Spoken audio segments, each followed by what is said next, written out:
हो चुका है। हम लोग आज माइक्रो इकोनॉमिक्स में एक नया कॉन्सेप्ट पढ़ेंगे जो कि है यूटिलिटी कॉन्सेप्ट। ठीक है, यूटिलिटी का मतलब क्या होता है? यूटिलिटी का मतलब होता है सेटिस्फाइंग पावर।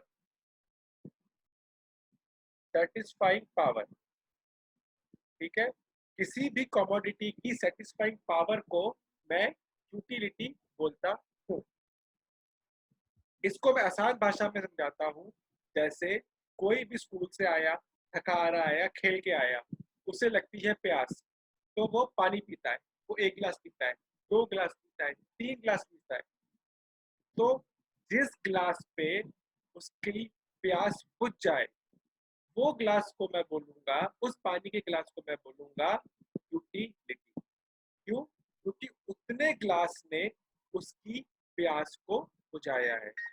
ऐसे ही अगर मैं कुछ खा रहा हूँ, मैं पिज्जा खा रहा हूँ, पिज्जा में मान लो 6 पीस खा रहा हूँ, मेरा 3 पिज्जा खाते ही मेरा पेट भर गया, तो मैं बोलूंगा कि सेटिस्फाइंग पावर जो है वो है 3 पीस। मेरी यूटिलिटी है 3।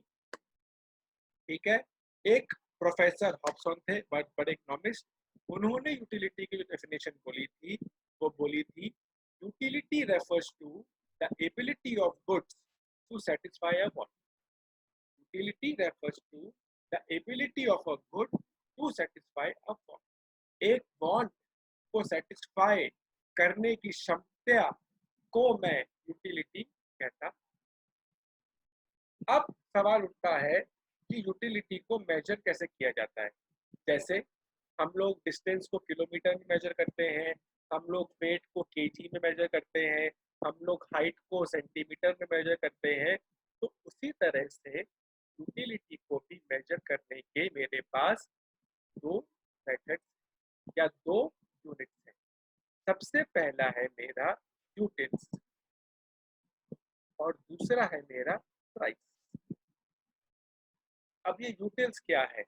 यूटिल जो है ना, ये एक इमेजिनरी यूनिट है, एक काल्पनिक मेरी यूनिट है, एक्चुअल में एग्जिस्ट नहीं करती है। ठीक है, जो कि यूटिल को मेजर करने में हमारी मदद करती है। जैसे मैंने 4 ग्लास पानी पिया, तो हो सकता है मैं बोल दूं कि भैया मेरी जो यूटिलिटी है टोटल, वो मेरी 40 है। ठीक है, 40 यूटिल्स। इसका ये मतलब है कि 40 यूटिल से मेरी प्यास बुझी है।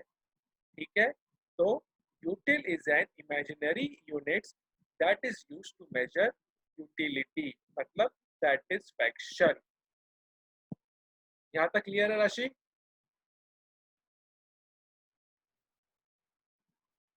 हाँ है, ओके, क्लियर है। अब हम बात करते हैं टाइप्स ऑफ यूटिलिटी की। तो मेरी 3 तरह की यूटिलिटी होती है। एक होती है मेरी टोटल यूटिलिटी, एक होती है मेरी एवरेज यूटिलिटी और एक होती है मेरी marginal utility. Total utility, average utility और मार्जिनल यूटिलिटी।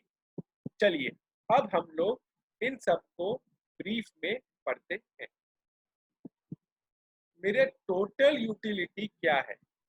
तो देखो, टोटल यूटिलिटी, यूटिलिटी का मतलब होता है मेरा सेटिस्फैक्शन। तो टोटल यूटिलिटी का मतलब हो गया टोटल सेटिस्फैक्शन। तो मैंने जितनी भी कमोडिटीज को कंज्यूम किया, उससे मुझे जितना भी सेटिस्फैक्शन मिला, उसे मैं बोलूंगा टोटल यूटिलिटी। ठीक है, जैसे मैंने एक बर्गर खाया और मैंने बोला 25 यूटिल्स, मैंने दूसरा बर्गर खाया और मैंने बोला 20 यूटिल्स। तो 2 बर्गर खाने की जो यूटिलिटी है वो हो जाएगी मेरी 45 यूटिल्स। जैसे मैंने ऊपर एक एग्जांपल दिया था, मैंने 1 गिलास पानी पिया, मैंने बोला 15 यूटिल्स। मैंने 2 गिलास पिया, मैंने बोला 12 यूटिल्स। मैंने थर्ड ग्लास पिया, मैंने बोला 8 यूटिल्स। अब मैंने बोला कि 3 गिलास पानी पीने की कितने यूटिल्स हैं, तो मैं इन सबको ऐड कर दूंगा और मैं बोलूंगा कि भैया 35 utils is my total satisfaction। इसका निकालने का हमारे पास एक फॉर्मूला होता है। तो इसका जो फॉर्मूला है वो मैं आपको बता देता हूँ। इसका जो मेरा फॉर्मूला होता है यूटिल निकालने का वो होता है TUN equals to U1 plus U2 plus U3 plus dash dash dash plus UN, where N is equals to number of units. N जो है वो मेरा नंबर ऑफ यूनिट्स कहलाएगा। मतलब अगर मैंने 2 यूनिट कंज्यूम करी है तो मैं सिर्फ 2 तक निकालूंगा। अगर मैंने 5 यूनिट्स कंज्यूम करी है तो मैं 5 कमोडिटी तक यूटिल्स निकालूंगा। तो उम्मीद करता हूं आपको टोटल यूटिलिटी समझ में आ गया। हाँ आ एक गया। चीज ध्यान रखना, हमेशा जीरो लेवल ऑफ कंजप्शन पे जो मेरा टोटल यूटिलिटी है वो हमेशा जीरो होगा। और पहली जो यूटिलिटी होती है जो मुझे पहले प्रोडक्ट को कंज्यूम करके मिलती है उसे मैं कहता हूँ इनिशियल। तो अगर क्वेश्चन में इनिशियल यूटिलिटी आ जाए तो आप लिख देंगे the utility derived from first commodity is known as initial utility. ठीक है। अब एवरेज यूटिलिटी क्या है? देखिए, एवरेज यूटिलिटी क्या है? एवरेज यूटिलिटी का फॉर्मूला होता है total utility divided by number of units consume. ठीक है। जैसे मैं एग्जांपल के बताऊं, यहाँ पे मैंने लिखा यूनिट्स कंज्यूम और यहाँ पे मैंने लिखा टोटल यूटिलिटी 1 2 3 4 ले लेते हैं। इसका मैंने लिया 25, इसका लिया 45, इसका लिया 60, इसका लिया 70। तो अगर मैं एवरेज निकालूंगा तो मैं यहाँ पे करूंगा 25/1 equals to 25, 45/2 equals to 22.5, 60/3 equals to 20। यहाँ करूंगा मैं 17/4 तो ये 16.95। ठीक है। तो एवरेज यूटिलिटी मेरी total utility upon number of units होती है। मतलब यूटिलिटी पर यूनिट कंज्यूम। अब हम आते हैं मार्जिनल यूटिलिटी पे। ये मार्जिनल यूटिलिटी क्या है? तो मार्जिनल यूटिलिटी, ध्यान से सुनना, जब भी वर्ड मार्जिनल आ जाए तो मार्जिनल में डेफिनेशन ऑलमोस्ट सेम रहती है सबकी, बस थोड़ा सा चेंज होता है। ठीक है। तो मार्जिनल यूटिलिटी का मतलब होता है एडिशनल एडिशनल कमोडिटी को कंज्यूम करके, एडिशनल कमोडिटी को कंज्यूम करके मेरी क्या यूटिलिटी आती है। ठीक है। Utility derived from consuming one additional unit of commodity is known as marginal utility.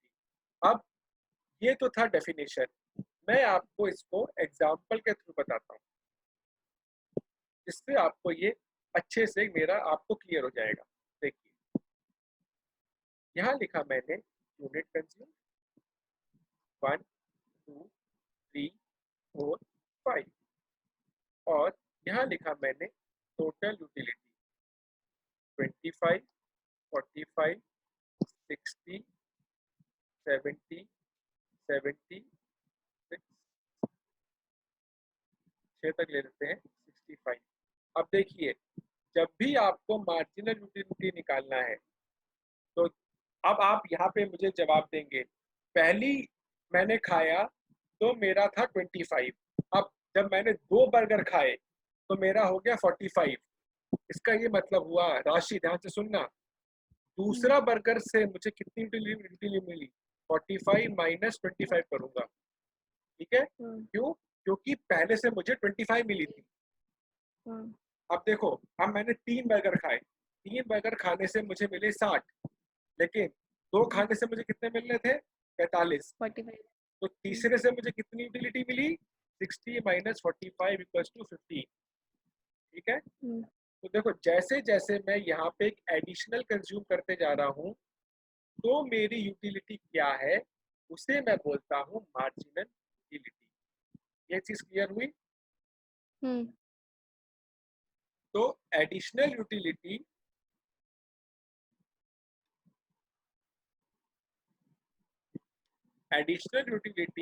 derived from consuming one additional unit of commodity is known as marginal utility. कुछ नहीं होता, it is difference between the two consecutive total utility. ठीक है, to consecutive total utility. अगर मैं example पे बताऊं तो मैंने एग्जांपल भी यहाँ पे दिया हुआ है कि अगर पहली यूनिट पर मेरा टोटल यूटिलिटी 30 है और दूसरे यूनिट पे टोटल यूटिलिटी 40 है, तो marginal utility of second unit would be 10, 40 minus 30। दूसरा, हमारा मार्जिनल यूटिलिटी निकालने का एक फॉर्मूला होता है, marginal utility equals to change in total utility upon change in unit, या difference in total utility upon difference in units. अब हम लोग रिलेशनशिप की बात कर लें। माइक्रो इकोनॉमिक्स में नॉर्मली जो क्वेश्चंस आते हैं वो मेरे रिलेशनशिप बेस्ड होते हैं। ठीक है, अगर आपको क्वेश्चन आ जाए तो पहले आप टोटल यूटिलिटी के बारे में डेफिनेशन दे दीजिए, मार्जिनल यूटिलिटी की डेफिनेशन दे दीजिए, और फिर बोलिए कि the concept of total utility and marginal utility has been explained with the help of following diagram. उसके बाद आपको डायग्राम को एक्सप्लेन करना है और तो देखिए डायग्राम, यहाँ पे ये टेबल है, स्क्रीन वीडियो पॉज करके आप लोग टेबल बना लीजिए, फिर लेफ्ट साइड में मेरा डायग्राम है। ठीक है, तो देखिए ये टेबल मैं आपको समझा दूं, यहाँ पे मैंने लिखा है यूनिट्स कंज्यूम, यहाँ मैंने लिखा है टोटल यूटिलिटी, और यहाँ मैंने लिखा है मार्जिनल यूटिलिटी। जीरो पे मेरा जीरो है तो मार्जिनल यूटिलिटी भी जीरो रहेगी। एक यूनिट पर मेरी टोटल यूटिलिटी हुई 30, तो मेरी मार्जिनल यूटिलिटी भी होगी 30। सेकेंड यूनिट पे टोटल यूटिलिटी है 46, तो ये मेरा आ गया इन दोनों का डिफरेंस 16। थर्ड 56, फोर्थ 60, फिफ्थ 60, 654, और मार्जिन यूटिलिटी मैं ऐसे डिफरेंस करके निकालता जाऊंगा। और मैं आपको ये बता दूं, ये जो मेरी टेबल है ये एक फिक्टिशियस टेबल है। ठीक है, ये एक काल्पनिक टेबल है, तो आप ये मत पूछना कि मैंने 0 कैसे लिया, मैंने 30 कैसे लिया। ठीक है, अगर आप अपनी टेबल बना सकते हैं बहुत अच्छी बात है, अगर नहीं बना सकते तो यही टेबल याद करके चले जाइएगा और एग्जाम में बना दीजिएगा। टेबल के इतने मार्क्स नहीं होते हैं, मेन होता है हमारा जो ये डायग्राम है, हमारा डायग्राम सही होना चाहिए।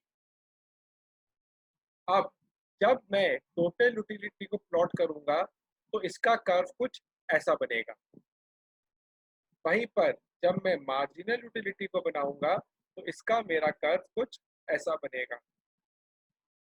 ध्यान दीजिएगा, जो मेरा इसका जो मैक्सिमम पॉइंट है टोटल यूटिलिटी का, उस पॉइंट पर इस डायग्राम में मेरा जो MU है वो 0 होना चाहिए। बस आपको इसी चीज का यहाँ पे ध्यान रखना है। आपको डायग्राम में, माइक्रो इकोनॉमिक्स के डायग्राम में शेप्स का ध्यान रखना है। टू द स्केल डायग्राम होने की आवश्यकता इसमें नहीं होती है। अब अगर मैं यहाँ पे डायग्राम की बात करूं तो देखिए ये मेरे इसके रिलेशनशिप है, ये इनके बीच में रिलेशन है। As long as MU is positive TU decreases. जब तक मेरा MU पॉजिटिव है तो TU मेरा जो है वो इंक्रीज हो रहा है। अगर आप डायग्राम में देखेंगे, देखिए यहाँ पर MU प्लस में है, यहाँ भी mu प्लस में है, यहाँ भी mu प्लस में है, यहाँ भी मेरा mu प्लस में है।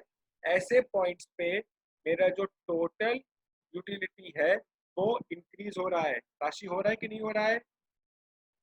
हो रहा है। हो रहा है।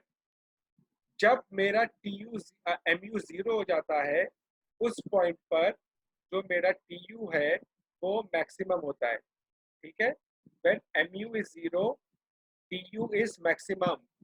ठीक है, इस पॉइंट को मैं कहता हूँ पॉइंट ऑफ सैटिटी। क्या बोलता हूँ? Point of, strategy. मतलब ये जो पॉइंट है, this point is point of